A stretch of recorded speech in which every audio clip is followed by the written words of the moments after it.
Welcome to the BookWorthy podcast. I'm children's author Valerie Fentress, and we're here to talk about kidlit that's good for your kids' hearts and souls.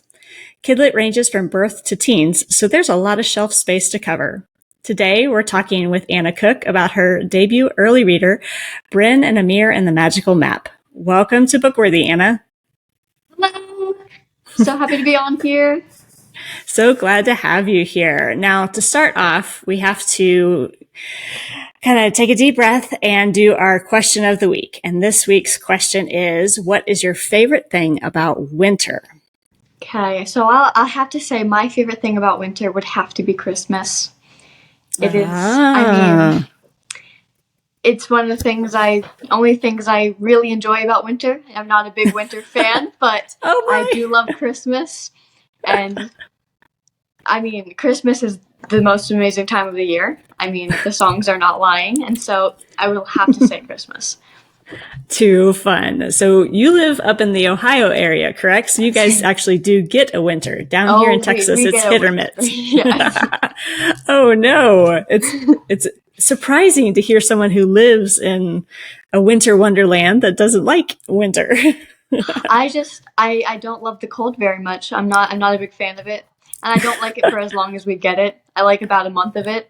And then Christmas wraps up and I'm all set. I'm ready for it to be warm again. You've had the experience and ready to move on. Right? I'm ready. Well, fun. Well, my next question might be a little shocking to some of our listeners. Anna, how old are you? I'm 15. Oh my goodness. I love that you are so young and have done something so both hard, challenging, and amazing. What is it like being a 15-year-old that has a published book? It's crazy. It's definitely challenging at times to tackle both schoolwork and then writing, and it's hard to balance both at times, but it's amazing, and it's been so awesome to have this experience at this age and to be able to be given these opportunities that I know most people haven't been given. And so it's been an amazing experience. What do your classmates think of your accomplishment? Oh, they're so supportive. It's wonderful. It's always so cool when I get to tell a teacher or a classmate about my book, and it's just fun for them to when they're holding the book and I'm like, I wrote this, and it's so fun to just watch people interact with my book and know that that's something I made and I created. And so they're super supportive, and it's been an amazing journey. So fun. Now, what inspired you to write a book at such a young age?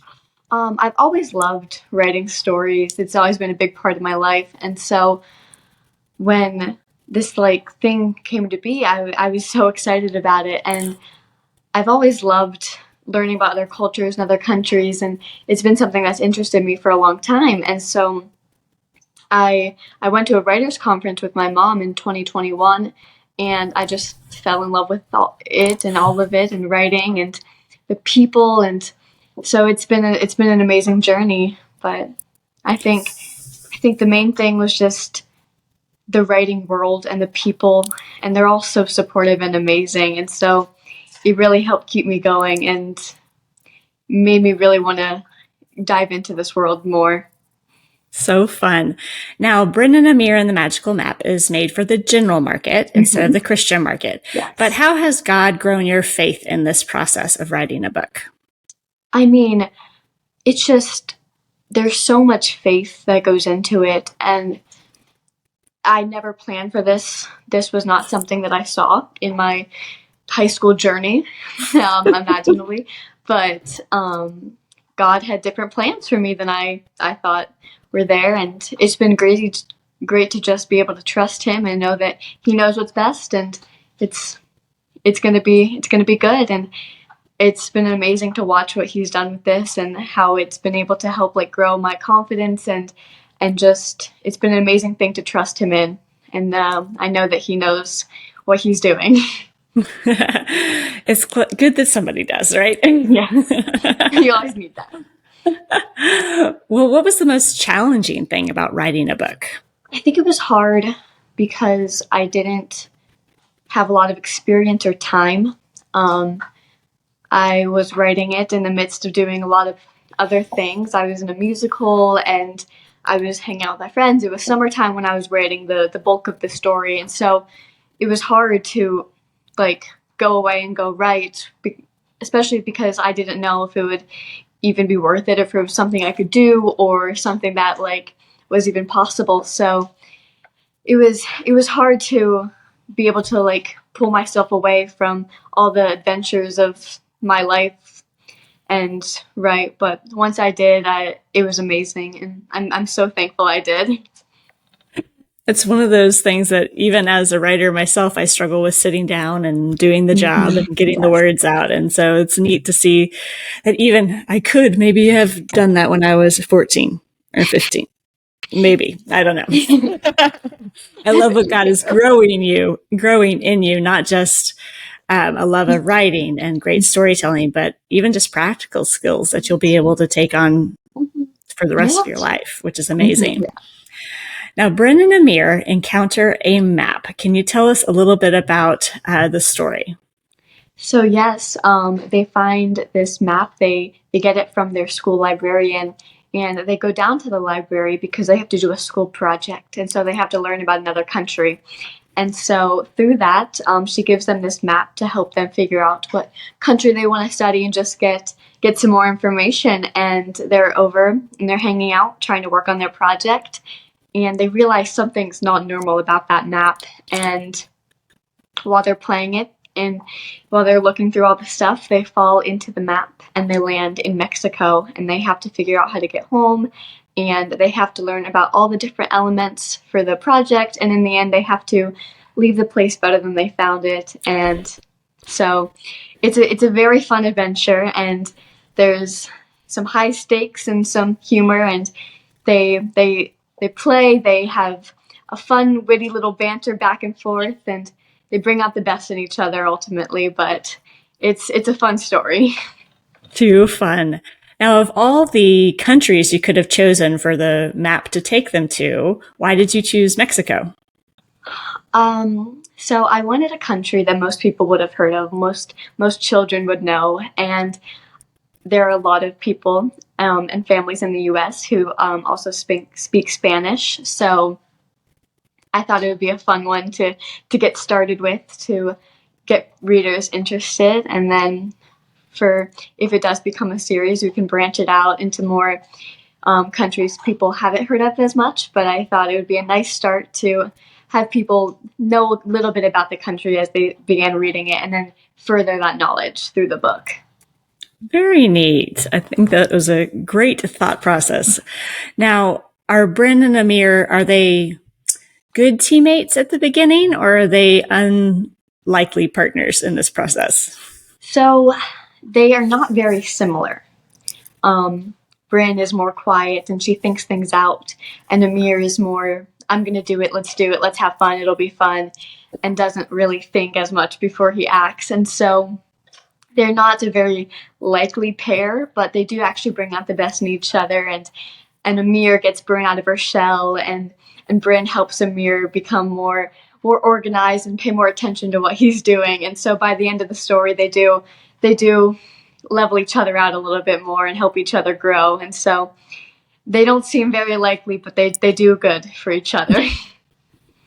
Do any of your friends or family members help balance you out in your day-to-day? Definitely. I mean, my mom, 100%. We're very similar, but she helps me stay level, and a lot of my friends are a lot more quiet and reserved than I am, and so they help me like know when it's not the time to talk, and I help them, break out of their shell and be more confident and stuff. So I think it's just that push-pull that you have to have with the people around you, and it's a good thing to find because it helps you be more well-rounded as a person.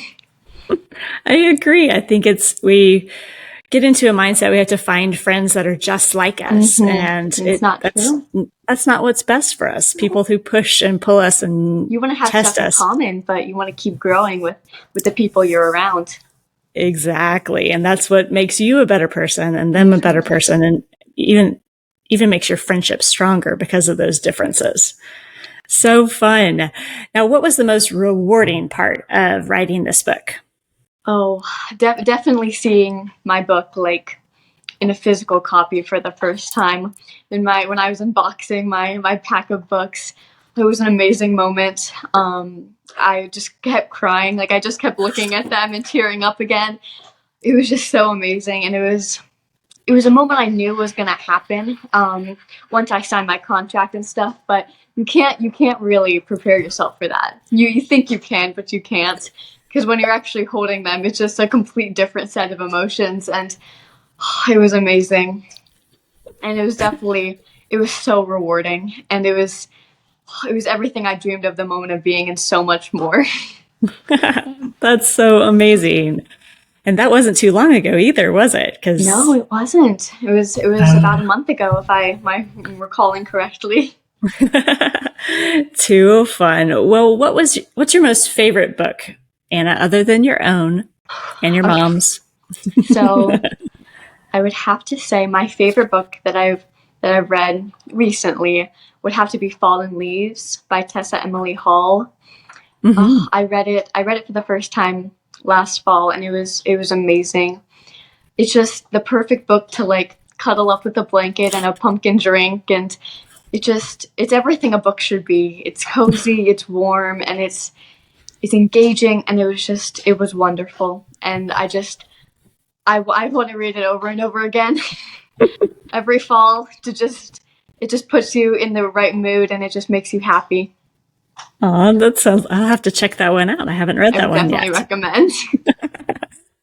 Well, what is your the most impactful book in your life, I other would than the Bible?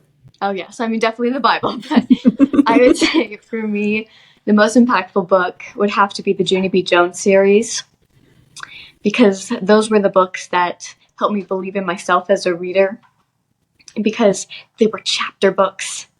They Even though they were only like 85, 90 pages, they were chapter books. And so I Hmm. was a big girl. I was reading chapter books, and I felt smart, and it really helped me motivate myself to read and feel confident in myself as not just a reader, but just my academics and everything. And they were always so funny and fun and entertaining. And especially at that age, reading can be challenging. And so those books being as joyful and wonderful as they were, they really helped me take some of the pressure off, and just they were enjoyable and fun, and I felt smart reading them. Is that why? What is it? Bryn and Amir are kind of in that same age range. Yes, definitely. I wanted a kid to read it and feel smart, because it is a chapter book. That's right. It's I love the chapter books that are do just that. They build confidence in Yes. readers and And just to be it's so important.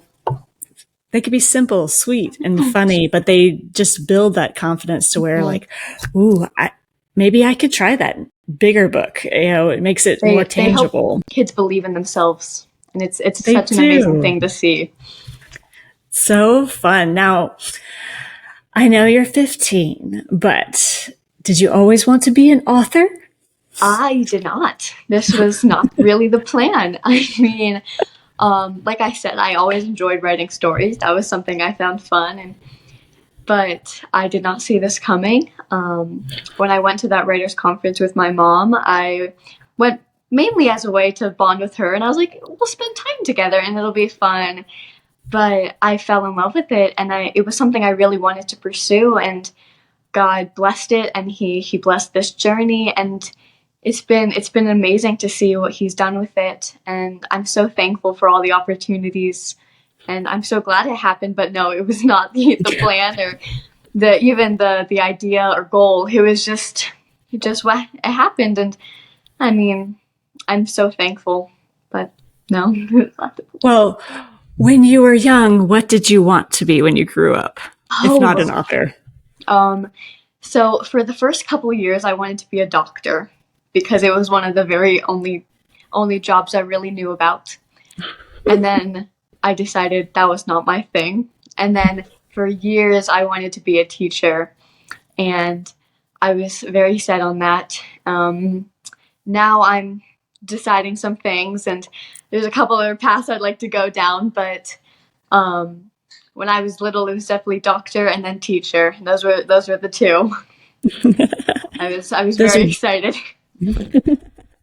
Those are two very good choices, but I think God has directed you in a different way, hasn't he? But I love the heart that you have, not to just, write for those young kids that might see books as, challenging and hard, because all kids start reading at different levels in different ages. And so even something fun and engaging and to engage a different culture as well just really opens the world up to young kids, which is amazing.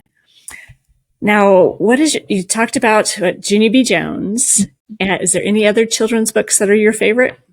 Oh, okay. I would have to say the Ali Finkel's Rules for Girls series by Meg Cabot. Definitely a family favorite for us. We listen to the audiobooks at least once a year in our car.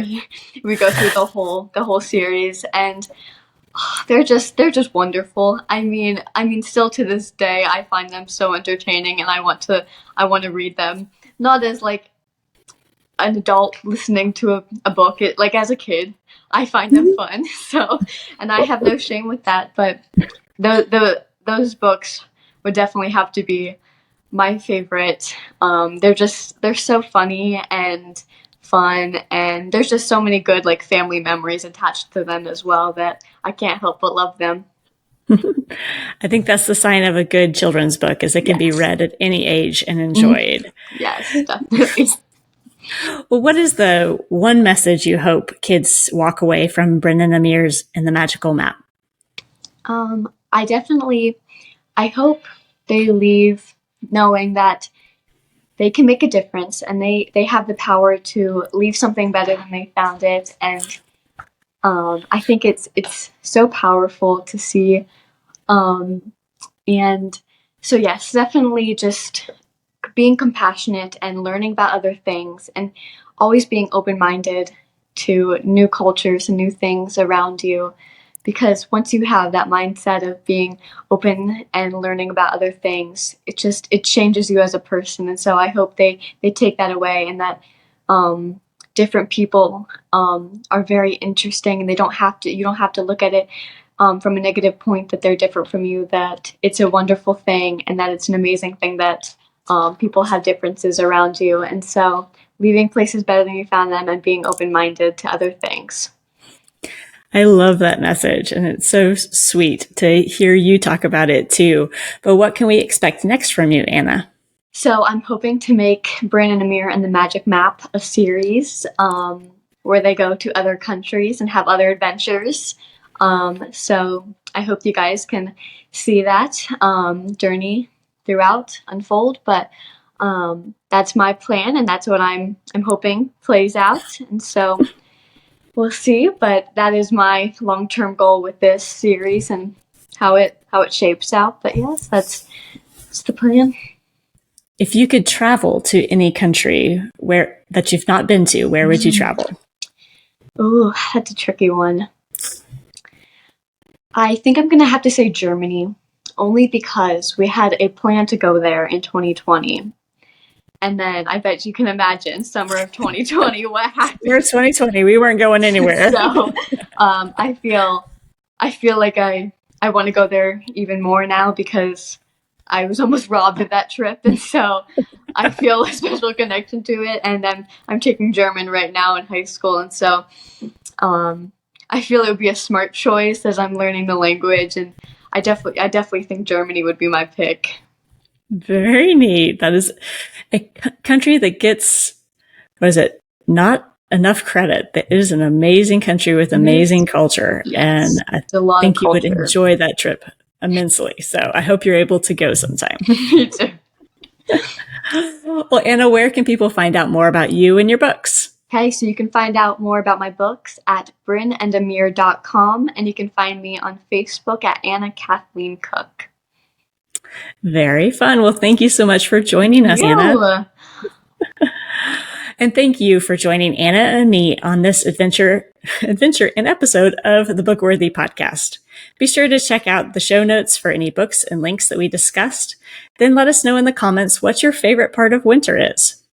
Don't forget to hit the like and subscribe button to help discover more great books together. Happy reading!